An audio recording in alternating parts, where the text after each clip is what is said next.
പ്രകാശ് ബാരെ, ഇപ്പോൾ രാഹുൽ ഈശ്വർ പറഞ്ഞത് കണ്ടല്ലോ, ഈ പണം നൽകിയതിന്റെ തെളിവ് കിട്ടട്ടെ, ആ തെളിവ് കിട്ടിക്കഴിഞ്ഞാൽ നേരെ തിരിച്ചാകട്ടെ കേസ്. ഇനി ദിലീപിനെതിരെ, ഇപ്പോൾ ദിലീപ് ജയിക്കാൻ പോകുന്ന കേസാണെന്ന് അദ്ദേഹം ഉറപ്പിച്ചു പറയുകയാണ്.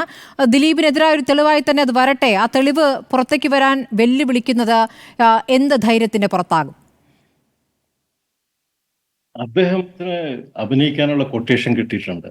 അദ്ദേഹത്തിന് സ്ക്രിപ്റ്റ് മാറിക്കൊണ്ടേയിരിക്കുന്നു. എന്നാലും അഭിനയിക്കേണ്ടത് അദ്ദേഹത്തിന്റെ കടമയാണ്. അതിനുള്ള കമ്മിറ്റ്മെന്റ് അദ്ദേഹം ചെയ്തിട്ടുണ്ട്. ഇപ്പൊ നമ്മൾ 99 തെളിവുകൾ നിരത്തിയാലും ആ അവസാനത്തെ ഒരു തെളിവ് എവിടെ എന്ന് ചോദിക്കലാണ് അദ്ദേഹത്തിന്റെ ക്യാരക്ടർ ചെയ്യേണ്ട കാര്യം. ഇതൊരു ഗെയിം ഓവറാണ്. Game is over.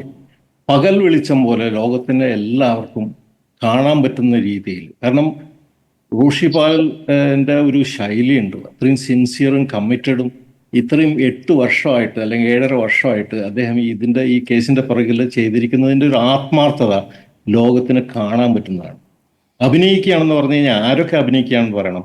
ഇതിൽ അതിജീവിത അഭിനയിക്കുകയായിരുന്നു, ഇനിയിപ്പം പൾസർ സുനി അഭിനയിക്കുകയായിരുന്നു, അല്ലെങ്കിൽ ഇന്ന് പിന്നെ ഇതിൻ്റെ അകത്ത് റോഷിപാൽ അഭിനയിക്കുകയായിരുന്നു, ഈ കേസിന് വേണ്ടിയിട്ട് പൊരുതി മരിച്ച ബാലു അഭിനയിക്കുകയായിരുന്നു.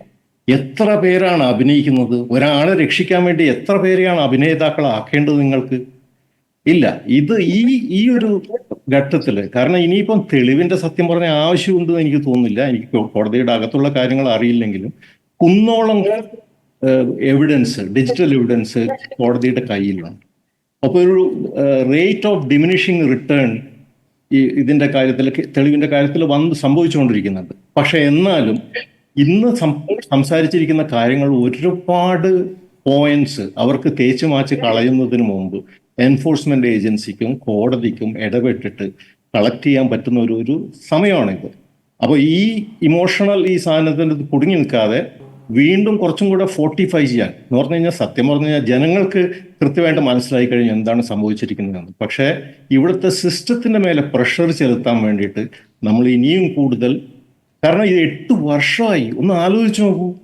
ഒരു അനീതി നടന്നു കഴിഞ്ഞാൽ അന്ന് വൈകുന്നേരം ആ ഗ്രാമത്തിൽ അല്ലെങ്കിൽ ആ നഗരത്തിൽ അത് വിളിച്ചു പറയാൻ ആളുണ്ടാവണമെന്നാണ്. ഇത് വിളിച്ചു പറഞ്ഞുകൊണ്ടേ ഇരിക്കുകയാണ്. 8 വർഷമായി. എന്നിട്ട് നമുക്കത് കംപ്ലീറ്റ് ചെയ്യാൻ പറ്റുന്നില്ല. ആദ്യം നേരത്തെ എല്ലാവരും പറഞ്ഞ പോലെ തന്നെ റിപ്പോർട്ടർ ചാനൽ കാരണം ഇവിടെ നോക്കൂ, നമ്മുടെ മൊത്തം ഇൻഡസ്ട്രി, ഈ മീഡിയ, ഇവിടുത്തെ ജുഡീഷ്യറി, ഇവരൊക്കെ ഇതിനെ എങ്ങനെയാണ് ഡീൽ ചെയ്യുന്നത് നമ്മൾ കണ്ടുകൊണ്ടിരിക്കുകയാണ്. നിശബ്ദത, കോൺസ്പിറസി തിയറികൾ, മിസ്ഇൻഫോർമേഷൻ, ഇതൊക്കെ വെച്ചിട്ട് ഇതിനെ കൗണ്ടർ ചെയ്യാൻ പറ്റുന്നവർ വിശ്വസിക്കുകയാണ്. എന്തൊരു മണ്ടത്തരമാണ്! ഇത്രയും പകൽ നേരത്തും ഇപ്പൊ രാത്രിയാണെന്ന് അഭിനയിച്ചുകൊണ്ടിരിക്കുകയാണ് ഇവര്. ഇത് എവിഡൻസ്, തീർച്ചയായിട്ടും എവിഡൻസ് സത്യം പറഞ്ഞ ആവശ്യമുണ്ടെന്ന് ഞാൻ വിശ്വസിക്കുന്നില്ല. പക്ഷെ കൂടുതൽ എവിഡൻസ് കയറി വരാനുള്ള ഒരു ഓപ്പർച്യൂണിറ്റി തന്നെയാണിത്. ഇനിയെങ്കിലും മെമ്മറി കാർഡ് ഇല്ലീഗലായിട്ട് കോടതിയിൽ ആക്സസ് ചെയ്തതിനെ പറ്റിയിട്ട് കോടതിയെങ്കിലും, അല്ലെങ്കിൽ this is going to be, ഇതൊരു ഹിസ്റ്ററിയുടെ ഭാഗമാകാൻ പോകുന്ന ഒരു കേസാണ്. പിന്നീട് തിരിഞ്ഞു നോക്കിയിട്ട് ആൾക്കാർ കോടതിയെ പഴിക്കുന്നത് ഒഴിവാക്കാൻ വേണ്ടിയിട്ട് കോടതി അവരുടെ പേരിൻ്റെ അന്ന് ക്ലിയർ ചെയ്യണം. മെമ്മറി കാർഡിന് എന്ത് സംഭവിച്ചു എന്ന് കൃത്യമായിട്ട് കണ്ടുപിടിക്കേണ്ടതുണ്ട്.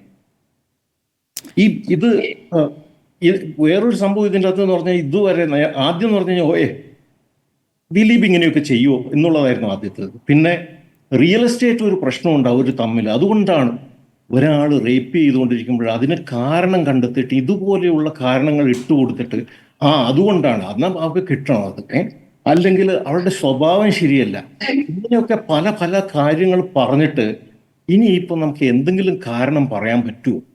8 വർഷമായിട്ട് ആ കുട്ടി അല്ലെങ്കിൽ ആ സ്ത്രീ ഇത് പൊരുതിക്കൊണ്ടിരിക്കുകയാണ്. എന്നിട്ട് നമ്മൾ കണ്ടില്ല, നമ്മൾ തിരക്കിലാണെന്നും പറഞ്ഞ് നമ്മളിങ്ങനെ നടക്കുകയാണ്. കാരണം എന്താ വെച്ച് കഴിഞ്ഞാൽ ന്യൂസ് അല്ല ആൾക്കാർ ഇന്ന് കാണുന്നത്. ഇതിൽ വരുന്ന സോഷ്യൽ മീഡിയയിൽ വരുന്ന കുക്ക്ഡ് ആയിട്ടുള്ള കോൺസ്പിറസി തിയറീസ് ആണ്. അപ്പൊ അതിന്റെ ബലത്തിലാണ് ഇവരിങ്ങനെ നിൽക്കുന്നത്. പക്ഷെ ഇതുപോലെയുള്ള സംഭവങ്ങൾ ഉണ്ടാകുമ്പോഴും, റോഷിപാലിനെ പോലെയുള്ള ഇങ്ങനെ ആത്മാർത്ഥമായിട്ടുള്ള ഈ ശ്രമം ഉണ്ടാകുമ്പോൾ, ഈ കമ്മിറ്റ്മെന്റ് നിലനിൽക്കുമ്പോഴത്തേക്കും കാര്യങ്ങൾ മറിയുകയാണ്. ഇതിപ്പം എല്ലാവർക്കും കൃത്യമായിട്ട് കാണാവുന്ന രീതിയിൽ ഈ വീഡിയോ ഉണ്ട്. This is pressure on the government, this is pressure on the judiciary, this is pressure on the enforcement. ഇനി ഇതിൻ്റെ അകത്ത് നീതി കിട്ടാത്ത ഒരു അവസ്ഥ ഉണ്ടായിട്ടുണ്ടെങ്കിൽ ഈ നാടിനെ പിന്നെ ആർക്കും രക്ഷിക്കാൻ പറ്റില്ല എന്നുള്ള സ്ഥിതിയിൽ നമ്മൾ എത്തി നിൽക്കുകയാണ്.